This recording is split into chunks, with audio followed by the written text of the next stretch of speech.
반갑습니다.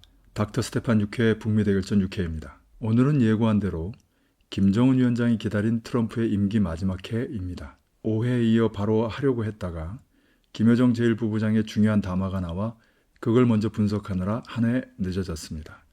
오늘 9일 북은 8일 대남 사업 부서들의 사업 총화 회의에서 이제부터 대남 사업을 대적 사업으로 전환한다며 남과의 모든 통신 연락선을 완전 차단한다는 보도를 발표했습니다.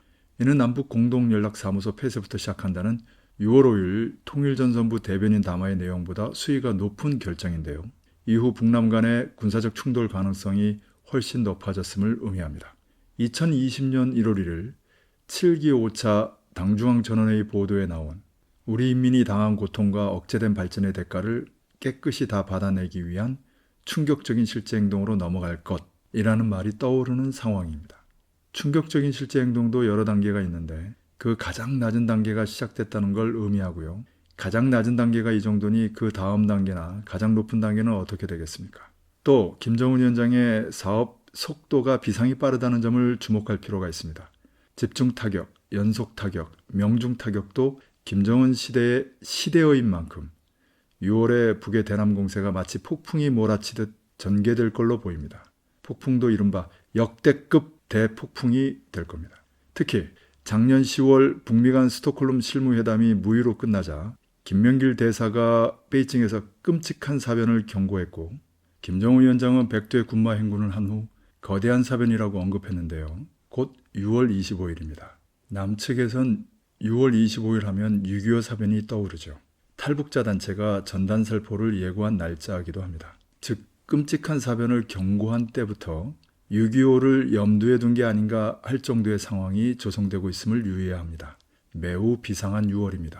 이에 대해서 곧 자세히 다루겠습니다. 이제 본 주제로 돌아가겠습니다. 북미 대결전 4회 김정은 위원장이 화끈한 오바마 환송식에서 언급한 것처럼 김정은 위원장이 오바마 임기 마지막 해인 2016년에 1월 수소탄 시험 2016년 1월 6일 10시 주체조선의 첫 수소탄 시험이 성공적으로 진행되었다.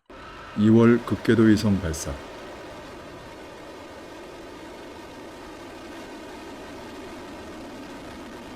9월 핵시험 핵시험장에서 새로 연구 제작한 핵탄두의 위력 판정을 위한 핵폭발 시험을 단행하였다. 이렇게 전략적인 공세를 무려 3번이나 연속으로 취합니다.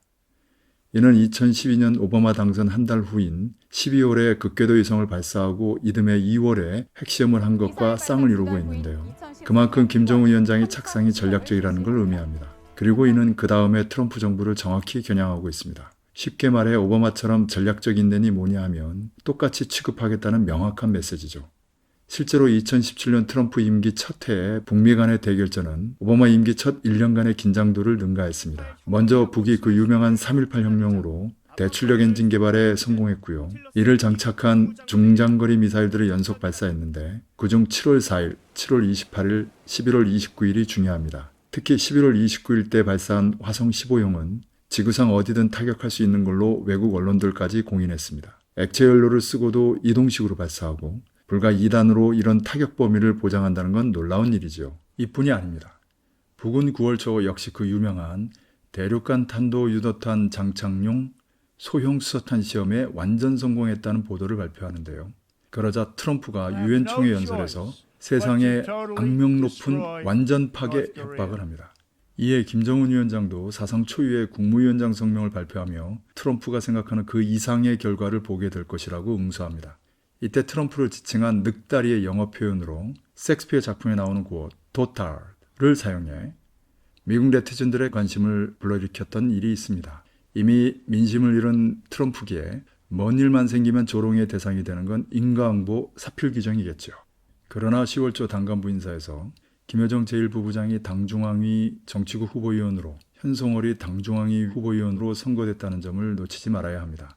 김정은 위원장이 당시 이미 2018년에 상전벽해처럼 전개될 북미대화, 북남대화의 정세를 내다보고 미리 역량 편성, 간부 인선을 마쳤다는 것을 의미하기 때문에 그렇습니다. 트럼프도 11월에 핵항모 세대를 동원해 북을 압박하는 듯 행동했지만 실제로는 추정컨대 폼페오 당시 CIA 국장을 방북시켜 2018년부터 시작될 북미 협상 국면으로의 전환을 합의합니다. 당연히 트럼프 미 대통령의 친서도 전달됐을 겁니다. 북미 정상 간 전화 통화도 이루어졌는데요. 12월 초 워싱턴 포스트 기자의 김정은 위원장에게 전화했냐는 질문에 트럼프가 얼버무린 일이 있습니다. 이듬해 6.12 싱가포르 선언이 발표된 후 기자들에게 그때 전화했다는 사실을 확인했습니다. 세상은 이렇듯 공개된 게 전부가 아니죠. 심지어 공개되는 게 비공개로 합의된 것의 정반대처럼 보이게 만들기도 합니다. 공개 경로상의 변화와 비공개 경로상의 변화의 차이에 주목하면 대개 비공개 경로상의 변화가 보다 본질적인 경우가 많습니다. 공개 경로를 오픈 트랙, 비공개 경로를 클로즈 트랙이라고 부르는데요. 추후 이 개념을 활용해 북미 대결전의 역사를 설명하겠습니다. 이렇듯 트럼프 임기 첫 해는 오바마 임기 첫 해를 능가하는 극적인 전개가 특징입니다.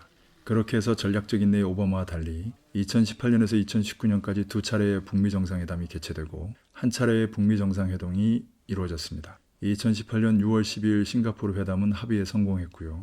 2019년 2월 27일, 28일 하노이 회담은 합의에 실패했습니다. 이때 희대의 악역 볼턴이 등장하는데요. 최근 책을 출판한다고 해 트럼프를 곤혹스럽게 하고 있습니다. 볼턴의 상원 증언 여부로 탄핵 직전까지 갔던 트럼프가 아닌가요? 볼턴을 빼버리면 볼턴이 삐져서 이번엔 우리에 대한 책을 출판할 수 있으니 한 회 정도 다뤄보겠습니다.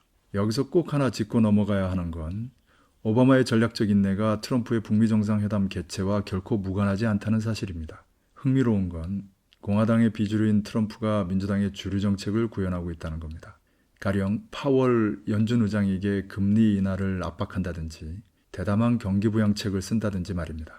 보통 공화당이 호전적이고 민주당은 평화적이라고 생각하지만 2차 대전 이후의 역사만 봐도 민주당이 전쟁을 일으키고 공화당이 수습한 경우가 적지 않습니다. 베트남전을 보면 잘 알 수 있죠. 간단히 말해 민주당 존슨 정부가 일으키고 공화당 닉슨 정부가 수습했습니다. 북미 대결전이란 총포성 없는 전쟁, 보이지 않는 전쟁도 마찬가지가 될 수 있습니다. 과연 북이 트럼프와 같은 복덩어리를 또 만날 수 있을까 싶습니다. 그만큼 트럼프는 다루기 쉬운 상대입니다. 트럼프가 전쟁을 일으킨 사실이 단 한 번도 없다는 걸 상기할 필요가 있는데요. 트럼프는 전쟁을 일으키지 않았을 뿐 아니라 오히려 전쟁을 끝냈습니다. 전쟁은 노벨 평화상까지 받은 오바마가 그 이미지와 달리 많이 일으켰고요. 트럼프가 때로 전쟁 미치광이 이미지를 자처하며 터프가이처럼 행세하지만 실상은 다릅니다. 트럼프의 본질은 비즈니스맨이죠. 트럼프가 자신하는 건 거래지 전쟁이 아닙니다. 전쟁은 트럼프의 전문 분야가 아닙니다. 전쟁이란 많은 걸 잃어버리는 가장 어리석은 행동으로 생각하는지도 모르겠습니다. 특히 북미 간의 전쟁은 자칫 핵전쟁으로 비화될 수 있을 뿐만 아니라 미국이 질 확률도 매우 높습니다. 1994년 클린턴 정부가 전쟁 시뮬레이션을 돌려보니 미국이 엄청난 인적, 물적 피해를 입고도 전쟁에 참패한다는 결과에 충격을 받았다는 일화가 있습니다. 그래서 북미 대결전이 군사전에서 외교전으로 전환된 겁니다. 미국은 북이 수류탄과 기관총, 대포 정도로 무장하고 있을 때도 미국 포함 총 16개의 나라와 이남 일본까지 끌어들여 세계 대전급 전쟁을 벌였는데도 이기지 못했습니다. 그런데 지금의 북은 원자탄, 중성자탄, 수소탄, 초강력 EMP에 중장거리 미사일, 잠수함발 미사일, 위성탄두, 극초음속 전술 미사일로 무장한 초강대국이 아닌가요? 게다가 북의 군인 인민들의 정신력은 백두의 혁명 정신, 백두의 칼바람 정신이 말해주듯 사상 최강입니다. 백두의 혈통을 굳건히 이어나가기를 바라시는 경의하는 차고용도자 김정은 동지의 크나큰 믿음 속에 전국 청년 학생들이 백산지구 혁명전족제로의 답사행군을 진행하게 됩니다. 이렇게 경찰관 두세서에 청탄자리 하나만 넣고 봐도 일제놈들을 무리로 쓸어눕히던 우리 항일 유역대원들의 그날의 총성이 오늘도 우리들의 기존의 창정이 틀려오는 것만 같습니다. 약 일주일 만에 백두산 꼭대기에 도착한 청년들은 소리를 지르며 기쁨을 나눕니다.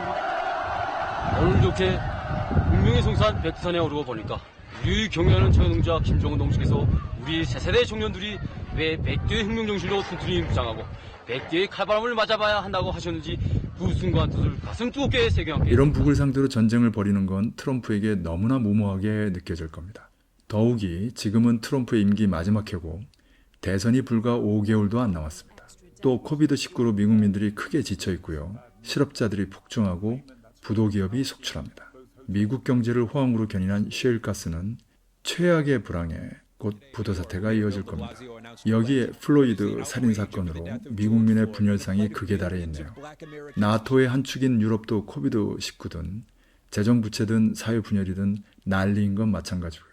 과연 북과 전쟁을 치를 여력이 있겠습니까? 이게 바로 북미 대결전의 현주소고 정세의 초점입니다. 트럼프는 북이 원하는 대로 방북하게 될 겁니다. 결국 북미 간에는 전쟁이 아니라 협상이 있을 겁니다. 북미 간의 협상에 대해서는 곧 설명하겠습니다. 오늘은 여기까지입니다. 도움이 되기를 바랍니다.